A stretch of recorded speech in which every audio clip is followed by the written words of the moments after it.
जय श्री राम।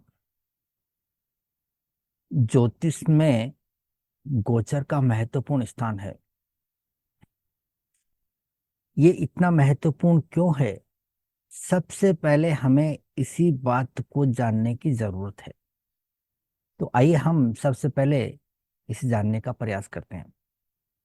देखिए, सभी ग्रह सूर्य के चारों ओर चक्कर लगाते हैं और इस मोमेंट के कारण उनकी स्थिति कभी भी एक जैसी नहीं रहती है, उसमें लगातार बदलाव आते रहते हैं। जो ग्रह पृथ्वी के नजदीक होते हैं उनकी एनर्जी पृथ्वी पर ज्यादा मात्रा में पहुंचती है और मानव जीवन को ज्यादा प्रभावित करते हैं। ठीक इसी प्रकार से जो ग्रह पृथ्वी से काफी दूर होते हैं उनकी एनर्जी ठीक तरह से पृथ्वी पर पहुंच नहीं पाती है और वो अपना असर मानव जीवन पर कम मात्रा में छोड़ पाते हैं। इतना हम सभी को पता है। परंतु अगर हम व्यक्ति विशेष की बात करें तो जब व्यक्ति का जन्म होता है तो आकाश में ग्रहों की एक विशेष स्थिति होती है और उस ग्रहों की स्थिति का चित्रण हम कुंडली के माध्यम से करते हैं। जब हम व्यक्ति की कुंडली को देखते हैं तो उसे देखकर हम बड़ी आसानी के साथ में ये पता लगा सकते हैं कि व्यक्ति के जन्म के समय ग्रह कौन सी लोकेशन में थे, किस प्रकार के प्रभाव में थे। ये बात हम अच्छी तरह से पता कर सकते हैं। और जन्म कुंडली में बैठे हुए ग्रह व्यक्ति के पूरे जीवन में एक जैसे रहते हैं, उनमें किसी प्रकार का बदलाव नहीं होता, वो फिक्स होते हैं। परंतु वास्तव में देखा जाए तो कोई भी ग्रह फिक्स नहीं होता है। उसका मोमेंट लगातार बदलते रहता है। इस बदले हुए मोमेंट को जब हम जन्मकालीन ग्रहों से मैच करके उनका परिणाम निकालते हैं तो इस विधि को हम गोचर कहते हैं। और इस गोचर को पढ़ने के लिए हमारे पास में एक बहुत ही अच्छी तकनीक है जिसको हम अष्टक वर्ग कहते हैं। अष्टक वर्ग के माध्यम से हम सभी ग्रहों के गोचर को बड़ी आसानी के साथ में, सटीकता के साथ में विश्लेषण कर सकते हैं। अष्टक वर्ग के माध्यम से गोचर का अध्ययन सूक्ष्म से सूक्ष्म तरीके से किया जा सकता है। उनका बारीक से बारीक विश्लेषण करके हम किसी भी इवेंट की अच्छी तरह से टाइमिंग कर सकते हैं, ग्रहों की वास्तविक कंडीशन को समझ सकते हैं। पर अमूमन देखा जाता है कि ज्यादातर ज्योतिष चंद्र राशि के द्वारा ही गोचर का निर्धारण कर लेते हैं।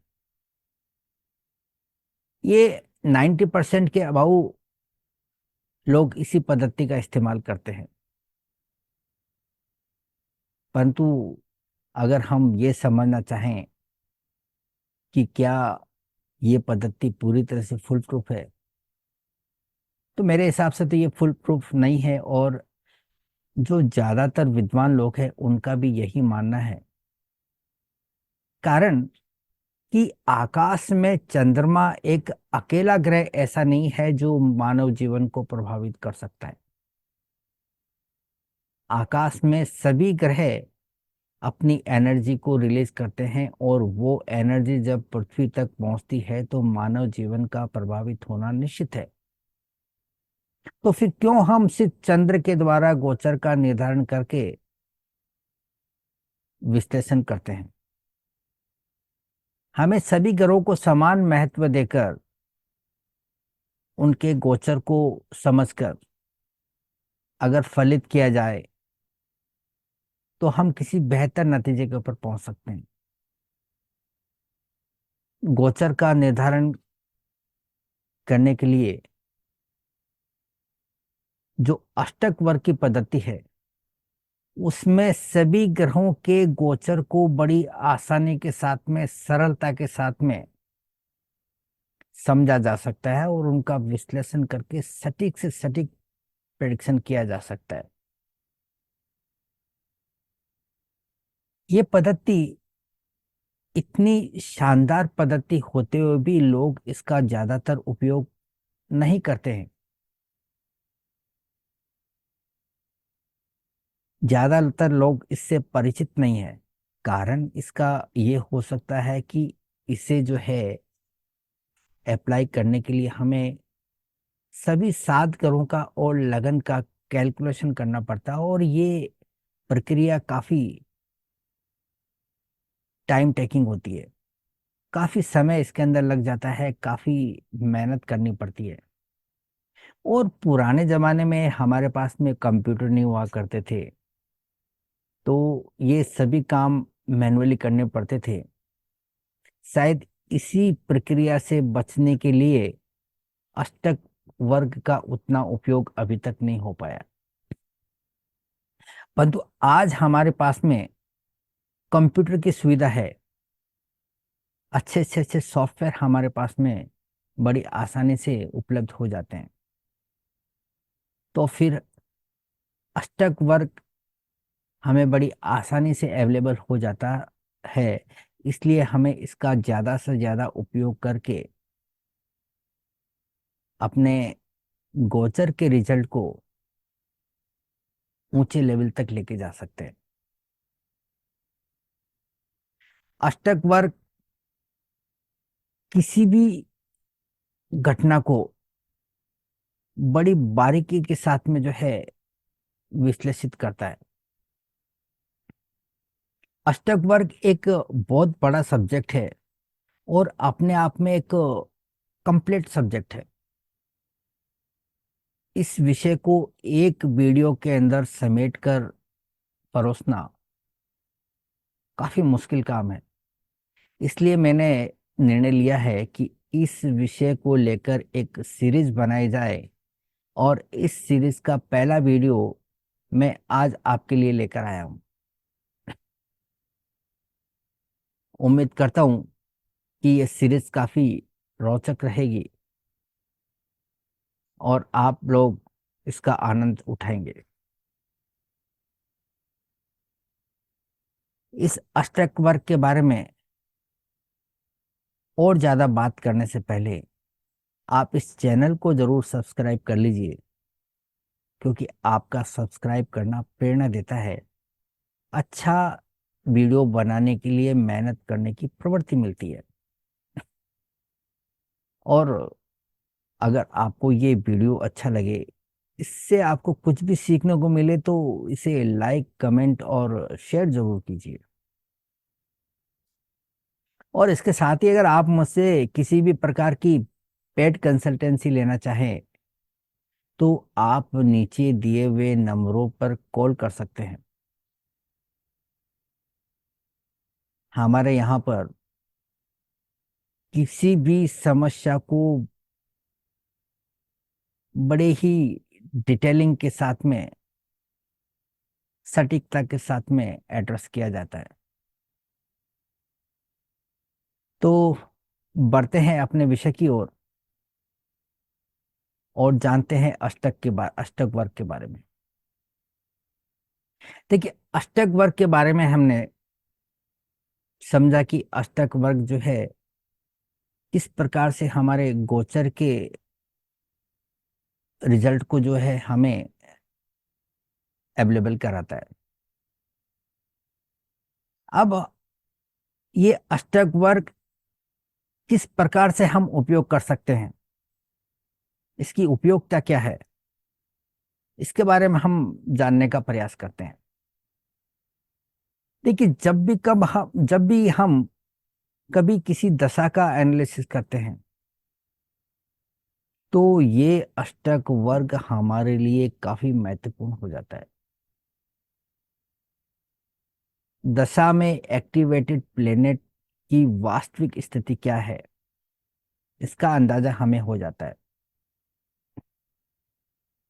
जब हम किसी इवेंट की टाइमिंग करते हैं, तो प्रॉमिस देख लेने के बाद में हम दशाओं की तरफ जाते हैं कि दशाओं का सपोर्ट है या फिर नहीं। अगर किसी इवेंट को दशाओं का सपोर्ट मिलता है, तो उस इवेंट की होने की संभावनाएं काफी हद तक बढ़ जाती है। परंतु उस दशा को जब तक गोचर का सहयोग नहीं मिले, तो वो इवेंट पूरी नहीं हो सकती, भले ही वो दशा कितनी ही सपोर्टिव क्यों नहीं रहे। यहाँ पर गोचर का सपोर्ट भी मिलना बहुत जरूरी है। और गोचर को देखने के लिए अष्टक वर्ग से शानदार टूल कोई दूसरा नहीं हो सकता। अष्टक वर्ग वो साधन है जो हमें बारीक से बारीक विश्लेषण करके गोचर की वास्तविक स्थिति को बताता है। इसके साथ ही हम किसी भी ग्रह की वास्तविक स्थिति को, उसकी स्ट्रेंथ को गोचर के द्वारा परख सकते हैं। जैसे मान लीजिए कि कोई ग्रह है, कुंडली में अकारक है और पाप ग्रह, वो जब किसी कुंडली के महत्वपूर्ण घर से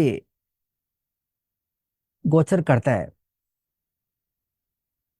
तो उसके नेगेटिव परिणामों की अपेक्षा हम करते हैं। मान लीजिए कि कन्या लगन की कुंडली है और कन्या लगन में मंगल 8 लोड होता है। एक तो मंगल अकारक हो गया, और ऊपर से वो पाप ग्रह भी है। और ऐसा ग्रह जब लगन के ऊपर से गोचर करता है, तो हम उम्मीद करते हैं कि ये जो है तकलीफें ही ज्यादा देगा। ये जो समय है व्यक्ति के लिए परेशानियों से भरा हुआ रहेगा। परंतु क्या वो गोचर का पूरा समय एक समान होगा? उसके अंदर तकलीफें ही तकलीफ होंगी, या उसके अंदर हमें कुछ अच्छे रिजल्ट भी देखने को मिल सकते हैं। अष्टक वर्ग के द्वारा हम ये अच्छी तरह से पता कर सकते हैं कि इस प्रकार का नेगेटिव ग्रह का जब गोचर आता है, तो उस पीरियड के अंदर हमें कब कब अच्छे परिणाम देखने को मिल सकते हैं, कब कब वो तकलीफें ज्यादा दे सकता है। इन चीजों के बारे में बारीक विश्लेषण हमें अष्टक वर्ग करके देता है। हम साढ़े साथी की बात करते हैं। साढ़े साथी का नाम सुनते ही अमूमन सभी लोगों को पसीना छूटने लगता है कि बस अब तो गए। शनि जब चंद्र के 12वें घर में गोचर करता है, तो साढ़े साथी की शुरुआत होती है। फिर वो चंद्र राशि के अंदर आता है, और फिर वो चंद्र राशि के सेकंड हाउस में आता है। एक घर के अंदर शनि 2.5 साल तक रहता है, तो 3 घर के अंदर ये 7.5 साल का समय शनि का होता है। और ये 7.5 साल का समय ही साढ़े साथी कहलाता है। और इसे लेकर लोग काफी डरे हुए और घबराए हुए रहते हैं कि न जाने क्या होगा, कैसे होगा। आप मुझे बताइए कि जब साढ़े साथी की शुरुआत होती है, तो शनि एक घर के अंदर 2.5 साल तक रहता है। तो क्या हम ये कह सकते हैं कि ये 2.5 साल का समय व्यक्ति के जीवन में एक समान रहेगा? इस 2.5 साल के दौरान सिर्फ परेशानियां ही परेशानियां देखने को मिलेंगी। इसमें व्यक्ति की ग्रोथ नहीं हो सकती क्या? इसमें व्यक्ति को रिलीफ नहीं मिल सकता क्या? इसे हम अगर अष्टक वर्ग के माध्यम से देखेंगे, उस गोचर के परिणामों को देखेंगे, तो हमें ये पता चल जाता है कि जिस शनि से हम परेशानियों की अपेक्षा कर रहे थे, वो शनि हमें ग्रोथ भी देते हुए नजर आता है। वो शनि हमें प्रॉस्पेरिटी भी देते हुए नजर आता है। वो शनि हमें जीवन में खुशियां देते हुए भी नजर आता है। क्योंकि चंद्रमा से शनि का गोचर देखने के बाद वो हमें नेगेटिव लगता है। हो सकता है कि सूर्य से शनि का गोचर अच्छा हो, मंगल से शनि का गोचर अच्छा हो, बृहस्पति से शनि का गोचर अच्छा हो, या शुक्र से बृहस्पति का गोचर अच्छा हो, या बुध से शनि का गोचर अच्छा हो सकता है। तो यदि चंद्रमा से शनि का गोचर अच्छा नहीं है, परंतु बाकी ग्रहों से शनि की पोजीशन अच्छी है, तो वो समय व्यक्ति के लिए अच्छा जाने वाला है, इतना निश्चित है। और ये जो फर्क हमें बताने का काम करता है, वो अष्टक वर्ग ही करता है। अष्टक वर्ग के द्वारा हम गोचर का ठीक ठीक अध्ययन बड़ी ही सरलता और सटीकता के साथ में कर जाते हैं। दूसरा कोई भी ऐसा साधन नहीं है जो गोचर के बारे में इतना सटीक विश्लेषण कर सके। तो हमें गोचर का ज्यादा से ज्यादा इस्तेमाल करके इसका फायदा उठाना चाहिए। अगर हम किसी ग्रह विशेष की पोटेंशियल की बात करें, तो अष्टक वर्ग के द्वारा हम वो भी जान सकते हैं कि कोई ग्रह कितना ताकतवर है, कितना सक्षम है। अगर हम कुंडली में किसी घर की वास्तविक स्थिति का, उसकी ताकत का अंदाजा लगाना चाहें, तो अष्टक वर्ग इसमें हमारी बहुत मदद करता है। अगर हम किसी कुंडली का विश्लेषण करना चाहें, तो हम अष्टक वर्ग के माध्यम से इसे बड़ी सरलता के साथ में कर सकते हैं। कभी कभी ऐसा होता है कि हम कुंडली के अंदर भाव देखते हैं, भावेश को देखते हैं, कारक ग्रहों को देखते हैं, सभी ग्रहों के प्रभाव को देखते हैं, हर तरह से कुंडली का एनालिसिस करते हैं, परंतु किसी नतीजे पे नहीं पहुंच पाते।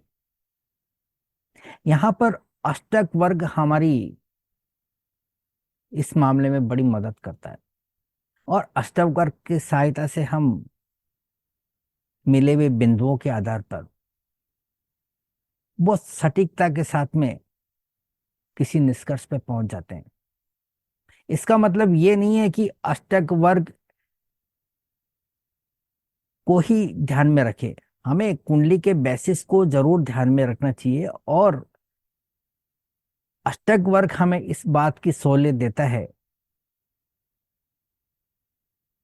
कि आप जो है कुंडली का विश्लेषण करके अष्टक वर्ग के द्वारा किसी निष्कर्ष पर पहुंच सके। अब कभी कभी क्या होता है कि हमें किसी दिन विशेष के अंदर महत्वपूर्ण काम करने होते हैं। कोई ऐसा काम जो हमारी जीवन में बड़ा बदलाव लेकर आ सकते हैं, जैसे कि कोई मैरिज को फाइनल करना हो, या फिर किसी प्रॉपर्टी का लेन देन करना हो, या किसी बिजनेस की बड़ी इवेंट को करना हो, या कोई इंटरव्यू हो, या कोई बड़ा डिसीजन लेना हो जिससे हमारी बहुत बड़ी उम्मीदें होती है। ऐसे काम को करने के लिए दिन में वो कौन सा समय है जो हमारे लिए सबसे अच्छा है। अगर हम इसका नतीजा भी निकालना चाहें तो अष्टक वर्ग हमारी बहुत मदद करता है। एक ज्योतिषी के पास में ये प्रश्न बहुत बार आता है कि वो कौन सी दिशा है जिसके अंदर हमें फायदा मिल सकता है, जो हमारे लिए लकी है। तो उस दिशा का निर्धारण भी हम इस अष्टक वर्ग के द्वारा कर सकते हैं। अभी बहुत सारे लोग होते हैं जिनके साथ में हमारे संपर्क सूत्र होते हैं। किस व्यक्ति के साथ में हमारे रिलेशन बेहतर रहेंगे, किस व्यक्ति के साथ में हमारा लक जुड़ा हुआ है, किस व्यक्ति के साथ में हमारा मेल मिलाप फायदेमंद रहेगा, इस बात का जजमेंट भी हमें करना हो तो अष्टक वर्ग हमारी बहुत मदद करता है। अगर हमें डिविजनल चार्ट का एनालिसिस करना हो, डिविजनल चार्ट में गोचर का अध्ययन करना हो, तो भी ये अष्टक वर्ग हमारे लिए बहुत महत्वपूर्ण होता है। अगर हमें व्यक्ति की किसी मृत्यु का कारण जानना हो तो भी ये हमें अष्टक वर्ग बहुत मदद करता है। कुल मिला के ये अष्टक वर्ग जो है गोचर का इंटरप्रिटेशन करने के लिए एक सबसे शानदार टूल है। इसके द्वारा हम ग्रहों की मूवमेंट को हमारे जन्मकालीन ग्रहों के साथ में जोड़कर इनका सटीक से सटीक विश्लेषण करके हम अच्छा सा अच्छा इंटरप्रिटेशन कर सकते हैं। ये एक उपयोगी टूल है और बहुत ही जरूरी। इसका ज्यादा से ज्यादा उपयोग करके आप अपनी एस्ट्रोलॉजी को एक अलग लेवल पर लेके जा सकते हैं। क्योंकि चाहे किसी भी प्रकार की इवेंट हो, उसको जब तक गोचर का सहयोग नहीं मिले तो वो पूरी नहीं हो सकती। और गोचर को जानने और समझने के लिए अष्टक वर्ग सबसे ज्यादा प्रभावी होता है। तो अष्टक वर्ग को लेकर ये इस सीरीज का पहला वीडियो था हमारा। उम्मीद करता हूं कि ये वीडियो आपके लिए उपयोगी रहा होगा। अगर इस वीडियो से आपको कुछ भी सीखने को मिला तो इसे लाइक कमेंट और शेयर जरूर कीजिए। और चैनल को अभी तक सब्सक्राइब नहीं किया है तो आप इसे सब्सक्राइब कर लीजिए। बेल आइकॉन का बटन दबा दीजिए ताकि आने वाले हर वीडियोस की नोटिफिकेशन आपको समय पे मिल सकते।